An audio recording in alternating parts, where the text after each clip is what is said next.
The white silk of my wedding dress feels like a straitjacket, and the chapel's stained glass casts blood-red shadows across the aisle. I should be floating on air, radiating joy, all that fairy tale nonsense. Instead, I'm scanning the faces in the pews like a soldier checking for snipers. That's when I see her. Lisa, my mother, 8 years of silence shattered by her uninvited presence in the back row. Ava, James whispers beside me, his hand tightening around mine. You okay? I force my lips into what I hope passes for a smile. Perfect. The minister drones on about sacred unions and eternal love, but all I can focus on is her face. Older now, but still wearing that practiced look of innocence that fooled so many people for so long, including me, until that night when I was 16 and came home to find her gone, along with our savings and my college fund. Derek's there too, of course, her latest husband sitting next to her with his perfectly tailored suit and shark smile. Behind them, Madison, my half-sister, who got to keep her mother while I lost mine, stares at her phone, probably documenting my special day for her social media followers. If anyone knows any reason why these two should not be joined in holy matrimony, my heart stops. This would be exactly her style, turning my wedding into her stage. But she stays quiet, for now. The ceremony continues, and I say my vows on autopilot, the words tasting like ash in my mouth.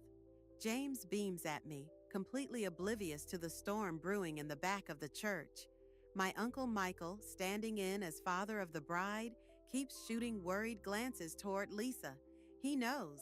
He remembers everything. At the reception, I manage to avoid her for exactly 43 minutes before she corners me near the bathroom. My beautiful girl, she says, reaching for my face. I step back, bumping into the wall. I've missed you so much. Funny way of showing it. My voice comes out steady, practiced. I've rehearsed this moment countless times in my head. I know I made mistakes. Mistakes? I cut her off. Is that what we're calling abandonment these days? Her eyes well up with tears. They look genuine, but I learned long ago that everything about Lisa Thompson is carefully crafted for maximum effect. I was sick, Eva. The addiction. Save it for your next mark. I move to push past her, but she grabs my arm. We need your help, she whispers urgently. Derek's business. There are some problems. Just a temporary loan. A laugh bubbles up from my chest, sharp and bitter. There it is, 8 years of nothing, and you show up at my wedding asking for money? It's not like that. Everything okay here? James appears at my side, all-concerned husband and protective smiles. Fine, I say, extracting myself from Lisa's grip. My mother was just leaving. Eva, please. But I'm already walking away, James's arm around my waist, steadying me. We make it halfway across the reception hall before Derek intercepts us. Quite a success story you've become, he says smoothly.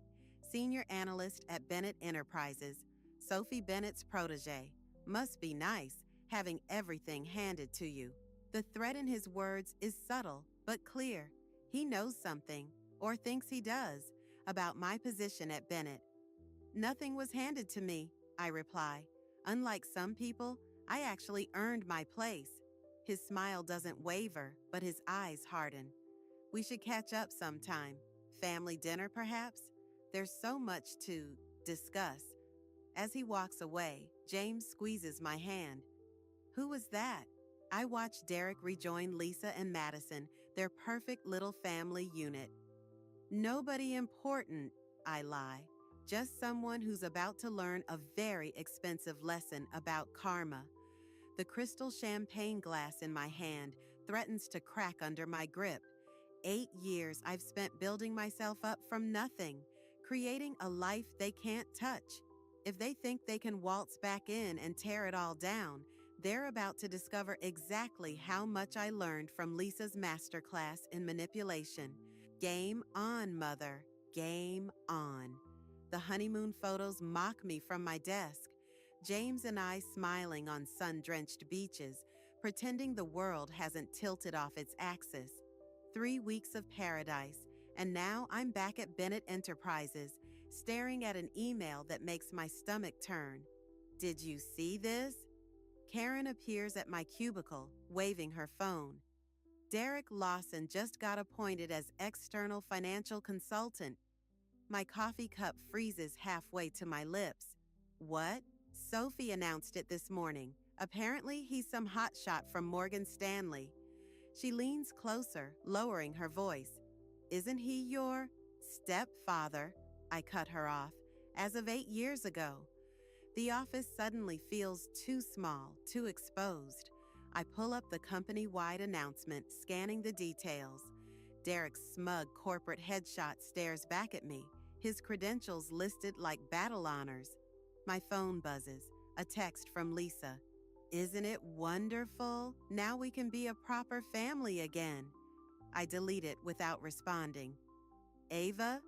Sophie Bennett's voice makes me jump. She stands in her signature power suit, radiating authority. Got a minute? In her corner office, floor-to-ceiling windows frame the city skyline. She settles behind her desk, studying me with those razor-sharp eyes that missed nothing during my meteoric rise from intern to senior analyst. Derek Lawson speaks highly of you, she says. Does he? Says you're brilliant, driven. She pauses. Family. Former family, I correct her. We're not close. Shame. Family connections can be invaluable in this business. She slides a folder across her desk. I'm putting you two on the Meridian merger. It's a career maker, Ava. 8 figures minimum. My throat tightens. Sophie, I don't think... Is there a problem? Yes, I want to scream. He's a snake. He's using you. He's here to destroy everything I've built. Instead, I smile. No problem at all. Later, in the parking garage, I find him waiting by my car. Quite the coincidence, I say, gripping my keys like brass knuckles. Hardly. Derek straightens his Italian silk tie. You've made quite a name for yourself here. The golden child, Sophie's protege. His smile doesn't reach his eyes. Your mother's so proud. What do you want? Want? I'm here to work, same as you. He steps closer. Though I did notice some irregularities in the quarterly reports you prepared. Nothing major, yet. Ice spreads through my veins. Are you threatening me? Threatening? No. Just looking out for family. He produces a business card. Have dinner with us tonight. Lisa's cooking. We can discuss your future at Bennett. I stare at the card until it blurs. And if I refuse? Then I might have to take a closer look at those reports. Mistakes happen after all, especially when someone's risen so quickly, perhaps, cutting corners along the way. My phone rings. James, probably wondering why I'm late. I let it go to voicemail. 7 o'clock, Derek says, turning away. Don't be late. Family dinner waits for no one. I wait until he's gone before calling Michael. They're back, I say when he answers, and they're not just asking for money anymore. My uncle's silence speaks volumes. Finally, what do you need? Remember those papers Mom left behind? The ones you said I wasn't ready to see? Eva, I'm ready now. Another pause. Come over. There's something you need to know about the night she left. I end the call, my reflection in the car window looking stranger by the second. 8 years ago, I was a scared teenager watching my world implode. Now I'm a weapon, honed by abandonment and betrayal. My phone buzzes again. Another text from Lisa. Made your favorite pot roast, just like old times. Old times. Like when she cleaned out my college fund for Derek's investment opportunity, or when she disappeared while I was at soccer practice, leaving nothing but a note saying she needed to find herself. I start my car, decision made. Let them think they have me cornered. Let them believe I'm that same vulnerable girl they can manipulate and discard. I've learned a few things about power plays and leverage since then, and by the time this game is over, they'll wish they'd never heard the name Bennett Enterprises. Or mine. Uncle Michael's basement smells like old paper and regret. He spreads documents across his workbench while I pace, my heels clicking against concrete. Your mother wasn't just an addict, he says, hands trembling as he sorts through yellowed papers. She was a witness. The words hit like a slap. A witness to what? Financial fraud at her old firm. He pulls out a thick manila envelope. Derek wasn't just her rehab romance. He was handling the cover-up. My world tilts sideways. And you're just telling me this now? I tried to protect you. He won't meet my eyes. The less you knew, the safer I was. I snatched the envelope. Inside, bank statements show transfers, hundreds of thousands flowing through shell companies. This is why she left? Derek convinced her to take the fall, said he'd take care of her. Michael's laugh is bitter. Instead, he used the evidence to control her, keep her close. My phone buzzes, a text from James. Working late again? I ignore it, studying a familiar signature on one of the documents. Sophie Bennett signed off on these transfers. Michael goes still. Eva, she knew, all this time. The pieces click into place. My miraculous hire straight out of college, my rapid promotions. I wasn't her protege. I was insurance. The basement suddenly feels like a tomb. I stuff the papers into my bag, already moving toward the stairs. Where are you going? Family dinner, I say. Wouldn't want to keep them waiting. Lisa's house is exactly what you'd expect. All nouveau riche pretension and desperate attempts at elegance.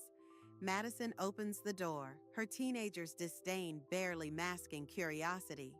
Mom's in the kitchen, she says, having one of her moments. I find Lisa clutching a wine glass, mascara smeared. Ava, you came. She moves to hug me, but I step back. Where's Derek? Working late, always working. She giggles, unsteady. But we can have girl time? Like before you abandoned me? The words slice through her artificial cheer. Or before you let Derek use you to cover up his fraud. The wine glass slips from her hand, shattering. Madison appears in the doorway, eyes wide. You don't understand, Lisa whispers. He said he'd protect us. He protected himself, used you as a patsy, then kept the evidence to keep you in line. I pull out the documents. Just like he's trying to do to me at Bennett. Madison moves closer, reading over my shoulder. Mom, what is this? Nothing, sweetie. Adult things. Stop lying, I snap. For once in your life, tell the truth. Lisa crumples into a kitchen chair. Derek said, he said if I played along, we'd be set for life. But then the demands kept coming. More money, more cover-ups. And Sophie Bennett? Was she part of it? She knew about everything. Lisa's laugh is hollow. Why do you think she hired you? Madison grabs the papers, face hardening as she reads. These dates. This was right before you sent me to boarding school. Maddie, please. You said we couldn't afford for me to stay home, but you were moving millions? The front door opens. Derek's voice carries from the foyer. Something smells fantastic. Lisa freezes. Madison shoves the papers back at me, eyes blazing. Do it, she whispers. Take him down. I stuff the evidence away as Derek enters, all corporate charm and calculated warmth. Eva, and here I thought you'd skip our little reunion. Wouldn't dream of it. I smile, channeling 8 years of rage into something sharper. We have so much to discuss. He pauses, noting Lisa's tears, Madison's glare, the broken glass. His mask slips for just a moment, revealing something cold and calculating. Indeed, we do. He straightens his tie, a tell I remember from childhood when he was about to deliver bad news. In fact, I just finished reviewing those reports I mentioned. Found some very interesting discrepancies. Funny, I say. So did I. We stare each other down across Lisa's pristine kitchen, the air thick with unspoken threats. Madison slides closer to me, a silent allegiance shift that doesn't go unnoticed. Careful, Ava, Derek says softly. Some games are too dangerous to play. Good thing I learned from the best. I head for the door, pausing beside him. By the way, Sophie sends her regards. His sharp intake of breath is all the confirmation I need. The game isn't just dangerous anymore, it's lethal. Karen's apartment feels like neutral territory at 3 in the morning. Empty wine bottles litter her coffee table while I spread out Uncle Michael's documents like battlefield maps. So, Sophie Bennett hired you to keep tabs on Derek, Karen says, highlighting another suspicious transaction. But who's keeping tabs on Sophie? My wedding ring catches the lamplight as I reach for more papers. James hasn't asked where I've been these past nights. Maybe he doesn't want to know. Madison sent me more files, I say, unlocking my phone. Apparently, Derek's not as careful with his passwords at home. Your teenage sister is hacking your stepfather's computer? Karen arches an eyebrow. That's either brilliant or terrifying. Both. I pull up the emails Madison forwarded. Look at these dates. The week Mom left, there were 3 transfers to offshore accounts. But the signatures? Karen leans closer. That's not Derek's. It's Sophie's. My hands shake as I match the signatures. She wasn't just covering for him. She was profiting. My phone buzzes. A text from Madison. Dad's meeting Sophie tomorrow night. Overheard him talking. The Golden Crown Hotel, 8 p.m. Another buzz. James, coming to bed tonight? I silence the phone. Eva. Karen's voice has that careful tone friends use before delivering uncomfortable truths. What happens when this all comes out? To your job? Your marriage? Before I can answer, there's a knock at the door. We freeze, sharing a panicked look. It's past 3. No one should be here. Karen peers through the peephole, then steps back like she's been burned. It's your mother. Lisa stands in the hallway, mascara streaked down her face. I know what you're planning, she says when I open the door. Derek will destroy you. Like he destroyed you? She flinches. You don't understand. Sophie, she's not what you think. None of this is what you think. Then enlighten me. I can't. Her hands twist together, a nervous habit I'd forgotten. But please, Eva, stop digging, for your own sake. My sake? I laugh, the sound sharp enough to cut. Where was this maternal concern when you cleaned out my college fund? When you left me with nothing but a post-it note goodbye? I left you with Michael because he could protect you. She's crying now, mascara running darker. Derek had evidence that could have sent me to prison. Sophie offered a deal, my silence for your future. Karen shifts behind me, a silent witness to our family's implosion. What evidence? I demand. Ask your uncle. Lisa wipes her eyes, leaving black smears. Ask him about the night of the audit, about what really happened to those missing files. My stomach drops. Uncle Michael wasn't involved? Everyone was involved, Eva. That's how they keep us quiet. We all have something to lose. She reaches for my hand, but I pull back. Please, don't make the same mistakes I did. After she leaves, Karen and I stare at the documents scattered across her floor. They don't look like justice anymore. They look like ammunition in a war I didn't know I was fighting. My phone lights up. Another text from Madison. Dad's deleting files. Lots of them. Something about Bennett Enterprises' quarterly audit. Then James. Should I be worried? And finally, Sophie. My office 7 a.m. tomorrow. We need to discuss your future with the company. What are you going to do? Karen asks. I gather the papers, my mind racing through scenarios like chess moves. Uncle Michael's involvement changes everything. Or maybe it changes nothing. Maybe this was always going to end in scorched earth and broken families. I'm going to that hotel tomorrow night, I say, and I'm going to record every word Derek and Sophie say. Eva, but first, I continue, pulling out my laptop, I'm going to make copies of everything, send them to every news outlet and regulatory agency I can find. That's suicide, career-wise at least. Maybe. I start typing, my fingers steady despite everything. But I learned from the best. You don't just plan revenge, you plan for every possible way it can backfire. Karen watches me work, her expression caught between admiration and fear. And James, your marriage? I pause, wedding ring suddenly heavy on my finger. Some things break no matter how carefully you hold them. The sun is rising by the time I finish, casting long shadows across Karen's apartment. They look like prison bars, or maybe that's just my guilty conscience talking. Either way, by this time tomorrow, everyone's carefully constructed lies will be exposed to the light, including mine. The Golden Crown Hotel's bar feels like a trap, but I'm the one who said it. I nurse a martini, watching Derek and Sophie through the reflection in my phone screen as they settle into a corner booth. The recording app blinks steadily, catching every word. The board meeting's been moved up, Sophie says, her voice carrying just enough. We need to accelerate the timeline. Derek's response is lost in the ambient noise, but his expression tells enough. Barely contained panic beneath that polished exterior.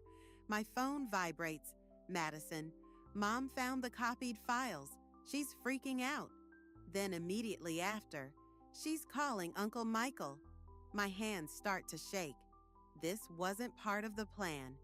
Miss Thompson? A server appears at my elbow. Phone call for you at the front desk. I know before I answer. Ava. Michael's voice is tight with fury. What have you done? What you should have done years ago. You have no idea what you're playing with. Where are you? I hang up, but the damage is done. In the corner booth, Derek is staring directly at me, his face a mask of calculated consideration. He whispers something to Sophie, who turns. Their eyes lock onto me like crosshairs. My phone buzzes again, James this time. We need to talk. I found the divorce papers in your desk. The walls start closing in. I head for the exit, but Sophie intercepts me near the lobby.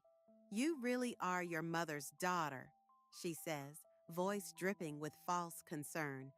So quick to burn everything down without understanding the full picture. I understand enough. Do you? She steps closer. Did you know your uncle was the one who suggested using Lisa as the scapegoat? That he orchestrated her addiction to make her more controllable? The floor seems to tilt. You're lying. Am I? Ask him about the prescription pads, about the doctors he paid off. Her smile is razor sharp. We all make choices, Eva. Your mother chose drugs over you because Michael made sure that was her only escape. Ava, Derek's voice cuts through the lobby.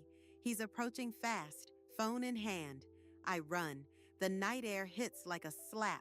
I make it 3 blocks before ducking into an alley, trying to breathe through the panic. My phone won't stop buzzing. Madison, Dad's calling the police. Karen, your office is being searched. James, please come home. We can fix this. Michael, you're making it worse. Lisa, I'm so sorry, baby. The last one breaks something inside me. I dial Karen. They're moving the evidence, I say when she answers. All of it, tonight. Ava, stop. You need to think. I am thinking. For the first time, I'm seeing everything clearly. I start walking, purpose replacing panic. Remember that contingency plan we discussed? Silence. Then, the nuclear option? Eva, that'll destroy everyone, including you. They destroyed me 8 years ago. I'm just returning the favor. I end the call and open my email. The draft is already prepared.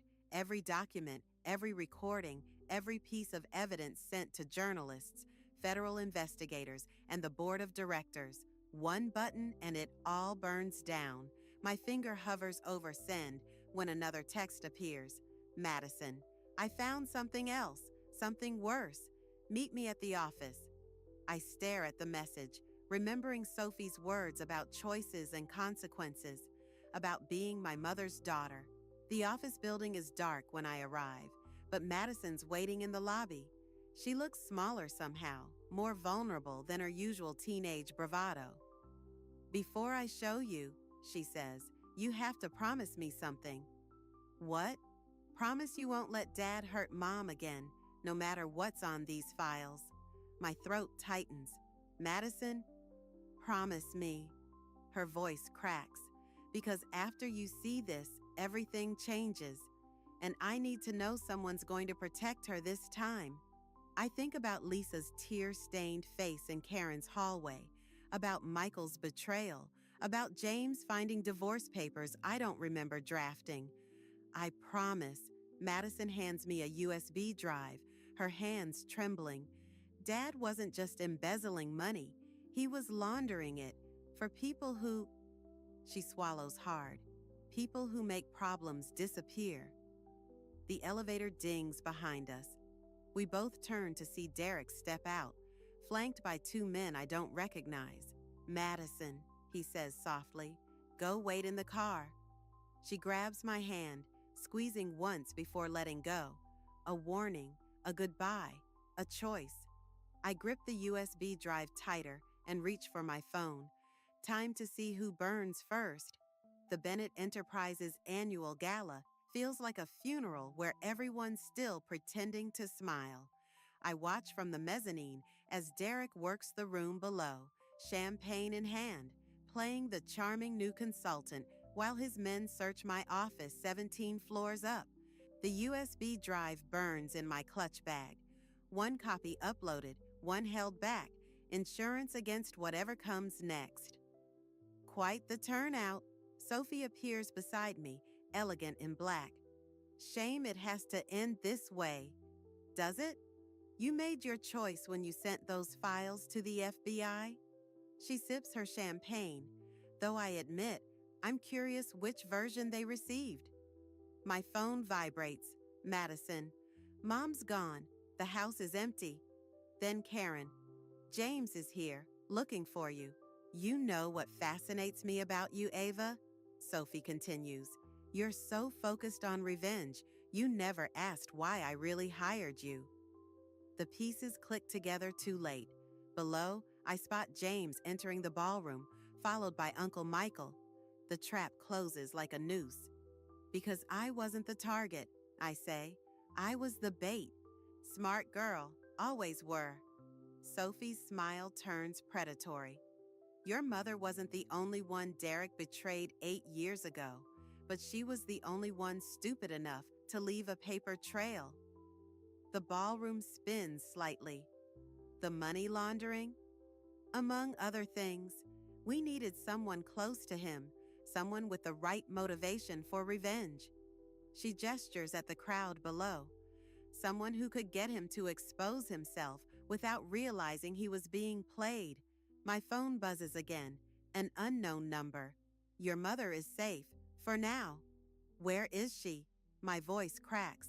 Consider her insurance against whatever else you might have planned. Sophie takes my clutch, removes the USB drive. You've served your purpose, Ava. Don't ruin it by trying to be a hero. Below, Derek spots me. Our eyes meet across the crowded room. He smiles and raises his glass in a mock toast. Ladies and gentlemen, his voice carries over the crowd. If I could have your attention. Right on schedule, Sophie murmurs. Derek approaches the podium, straightening his tie. As many of you know, Bennett Enterprises has been like family to me these past months, which makes this next announcement particularly difficult. My heart pounds as he pulls out a folder. It seems we've discovered some concerning irregularities in our financial records, specifically unauthorized transfers and manipulated audit reports. He pauses for effect, all traced back to one individual. The crowd murmurs. James looks up, finding me on the mezzanine. His face shows nothing but disappointment. Ava Thompson, Derek continues, would you join me down here? Sophie's hand clamps around my arm. Play your part, she whispers, or Lisa pays the price. The walk down the stairs feels endless. Every face turns to watch. Every whisper carries judgment. 8 years of building myself up, reduced to ashes in 8 seconds. Ava has been with us for 3 years, Derek says, voice heavy with false regret. Rising quickly through the ranks, perhaps too quickly. He hands me the folder. Inside, perfect forgeries of my signature on dozens of fraudulent documents. My own revenge plot, twisted and turned back on me. Would you like to explain yourself? Derek asks. Or shall I? The room blurs. Through the crowd, I see Uncle Michael slip away, phone to his ear. James won't meet my eyes. Somewhere upstairs, Derek's men are probably planting more evidence in my office. My phone buzzes one last time. Madison. Found Mom, Warehouse District. Hurry. Well, Derek prompts. I look up at Sophie, still watching from the mezzanine, at James, already turning away, at the career I built, the revenge I planned, the life I thought I could protect, all of it crumbling like sand. But Madison's text blinks on my phone screen. A choice, a chance. I step up to the microphone. You're right, I say, voice steady. I did manipulate the records.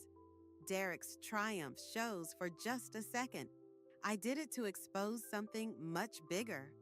I pull out my phone, thumb hovering over send. Would you like to explain yourself, Derek? Or shall I? His smile freezes. In the crowd, James finally looks at me, really looks at me, and something like understanding crosses his face. Sometimes, I realize, you have to lose everything to find out what you're really fighting for. I press send, let it burn. The warehouse district feels like a graveyard at midnight. Rain slicks the pavement as I follow Madison's coordinates, the gala's chaos still echoing in my head. Police sirens wail in the distance, Derek's empire crumbling in real time as my evidence spreads like wildfire. I find Lisa in the third building, handcuffed to a pipe. Her mascara-stained face jerks up at my footsteps. Ava? Her voice cracks. You shouldn't be here. Neither should you. I move to unlock the cuffs, but her next words freeze me. Sophie's men are coming. You need to go. Sophie's men? The pieces shift again. Not Derek's? A slow clap echoes through the warehouse. Sophie emerges from the shadows, still wearing her gala dress. Predictable to the end, she says, just like your mother. Movement behind me, 2 men blocking the exit.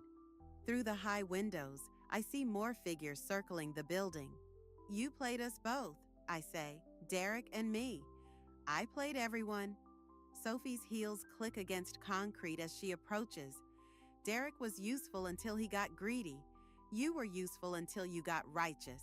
And Lisa? She glances at my mother. She was useful until she grew a conscience 8 years ago and threatened to expose everything. The money laundering wasn't Derek's operation, Lisa says quietly. It was hers, always was. My phone buzzes. Madison. Police coming. 2 minutes. You know what your problem is, Eva? Sophie continues. You thought this was about family, about revenge. It was always about power. She pulls out a gun, and powerful people protect their interests. Ava, run!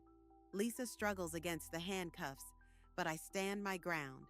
Check your phone, Sophie. Excuse me? The evidence I sent, it wasn't just about Derek. Check your phone. She doesn't, but I see the first flicker of uncertainty. Right now, every financial regulator, federal agent, and news outlet is receiving 8 years of transaction records, not Derek's records. I take a step forward. Yours. You're bluffing. Madison's been in your system for weeks.